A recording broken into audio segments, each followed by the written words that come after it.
നമ്മളിൽ ഒരു ദിവസം എത്ര ചിന്തകൾ രൂപീകരിക്കപ്പെടുന്നുണ്ടെന്ന് നിങ്ങൾക്കറിയാമോ?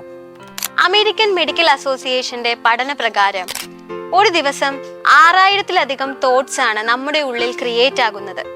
ഇതിൽ 80% നെഗറ്റീവ് തോട്ട്സ് ആണ്.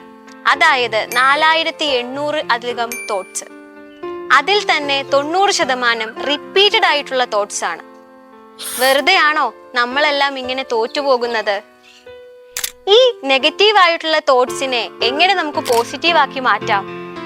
എല്ലാ ദിവസവും 1% നിങ്ങൾ നിങ്ങളുടെ തോട്ട്സിനെ പോസിറ്റീവ് ആക്കി മാറ്റുക. അങ്ങനെ 100 ദിവസം കൊണ്ട് നിങ്ങൾ 100% പോസിറ്റീവ് ആകുന്നു. അതിന് ഞാൻ ഗ്യാരണ്ടി. നമ്മൾ ഇടയ്ക്കിടയ്ക്ക് പറയാറില്ലേ, എന്നെ കൊണ്ടൊന്നിനും കൊള്ളത്തില്ല, എനിക്കത് ചെയ്യാൻ പറ്റത്തില്ല എന്നൊക്കെ.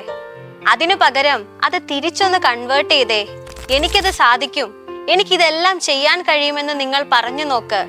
അപ്പോൾ തന്നെ നിങ്ങളുടെ ചിന്തകളിലും പ്രവർത്തികളിലുമെല്ലാം ഈ പോസിറ്റീവ് മയം വരും. സോ നമ്മുടെ ചിന്തകളാണ് നമ്മുടെ ജീവിതം. പോസിറ്റീവായി ചിന്തിക്കുക, പോസിറ്റിവിറ്റി കൊണ്ടുവരിക.